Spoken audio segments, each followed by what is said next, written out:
नमस्कार मित्रांनो. आटपाडी तालुक्यात सध्या एक वेगळंच युद्ध सुरू आहे. हे युद्ध तलवारींचं नाही, बंदुकांचं नाही, तर मोबाईलच्या स्क्रीनवर चालणारं युद्ध आहे. Facebook, Instagram आणि WhatsAppच्या माध्यमातून सुरू असलेलं हे सोशल मीडिया वॉर आता चिंतेचा विषय बनला आहे. प्रश्न असा आहे, की हे सोशल मीडिया वॉर नेमकं कुठं थांबणार आहे? आणि यामध्ये सर्वात मोठं नुकसान कोणाचं होत आहे? चला याच विषयाचा सखोल आढावा घेऊया.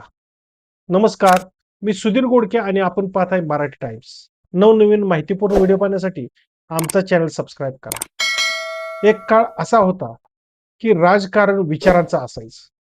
विरोधकावर टीका व्हायची, पण त्यात सभ्यता असायची. मतभेद असायचे, पण मनभेद नव्हते. आज परिस्थिती पूर्णपणे बदलली आहे. आटपाडी तालुक्यात गेल्या काही वर्षात राजकीय गटबाजी सोशल मीडियावर इतकी वाढली आहे, की समर्थक आता एकमेकांच्या वैयक्तिक आयुष्यावर, कुटुंबावर आणि महिलांवरही अत्यंत खालच्या पातळीवर जाऊन टीका करू लागले आहेत. पडळकर समर्थक आणि मोठे समर्थक अशा 2 गटांमध्ये सुरू झालेला संघर्ष आता वैयक्तिक राहिलेला नाही. आज Facebookवरील पोस्ट, कमेंट्स आणि फेक अकाउंटच्या माध्यमातून विरोधकांना बदनाम करण्याचा प्रयत्न सुरू आहे. इथे सर्वात मोठा प्रश्न आहे, या युद्धातून नेमका फायदा कोणाचा होत आहे? नेत्यांचा की कार्यकर्त्यांचा? जर उद्या सोशल मीडियावरील वाद प्रत्यक्ष रस्त्यावर आला, जर एखादा गुन्हा घडला, जर पोलिसात तक्रारी दाखल झाल्या, तर पोलीस स्टेशनच्या पायऱ्या कोण चढणार? सामान्य कार्यकर्ता. कोर्ट कचऱ्या कोण करणार? सामान्य कार्यकर्ता. त्याचं करिअर, नोकरी, भविष्य धोक्यात येणार. नेत्यांचं नाही. आज आटपाडी आणि खानापूर मतदारसंघातील हजारो युवक बेरोजगारीच्या समस्येला सामोरे जात आहेत. अनेक तरुण नोकरीच्या शोधात आहेत. काहींना व्यवसायासाठी मार्गदर्शन हवं आहे. काही स्पर्धा परीक्षांची तयारी करत आहेत. पण त्याऐवजी मोठा वेळ सोशल मीडियावर राजकीय लढाया करण्यात खर्च होत आहे.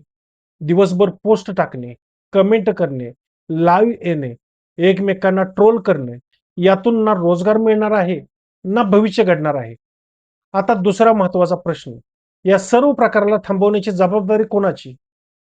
निश्चितच लोकप्रतिनिधीची आणि नेत्यांची. कारण कार्यकर्ते नेत्यांचं ऐकतात. जर सर्व प्रमुख नेत्यांनी एकत्र येऊन सार्वजनिक आवाहन केलं, सोशल मीडियावर अश्लील, वैयक्तिक आणि कौटुंबिक टीका बंद करण्याचे आदेश दिले, तर मोठ्या प्रमाणावर वातावरण शांत होऊ शकतं. मात्र अशी ठोस भूमिका आजपर्यंत का घेतली गेली नाही? हा प्रश्न सामान्य नागरिक विचारत आहेत. आटपाडी तालुका हा दुष्काळी भाग आहे. पाण्याचा प्रश्न अजूनही कायम आहे. उद्योगधंदे कमी आहेत. रोजगारांच्या संधी मर्यादित आहेत. या विषयावर चर्चा व्हायला हवी. नवीन उद्योग कसे आणायचे?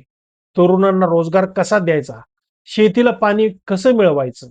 शिक्षणाच्या सुविधा कशा वाढवायच्या? या प्रश्नावर सोशल मीडियावर चर्चा होताना दिसत नाही. पण कोणाचा नेता मोठा आणि कोणाचा नेता लहान यावर मात्र युद्ध सुरू आहे. लोकशाहीत टीका आवश्यक आहे. विरोध आवश्यक आहे. पण विरोध आणि वैर यात फरक असतो.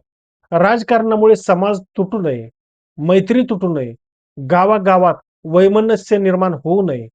आज आटपाडी तालुक्याला गरज आहे विकासाच्या राजकारणाची, रोजगारांच्या संधींची आणि सामाजिक सलोख्याची. नेत्यांनी पुढाकार घेऊन आपल्या समर्थकांना संयमाचे आवाहन करावे. कारण सोशल मीडियावर पेटलेली ठिणगी कधी मोठी आग बनेल हे सांगता येत नाही. आणि त्या आगीमध्ये सर्वात आधी होरपळून निघेल ती आपल्या तालुक्याची तरुण पिढी. तुम्हाला काय वाटतं? आटपाडीतील हे सोशल मीडिया वॉर थांबवायला हवं का? तुमचं मत कमेंटमध्ये नक्की सांगा. व्हिडिओ आवडला असेल तर नक्की लाईक, शेअर आणि सबस्क्राईब करा. धन्यवाद.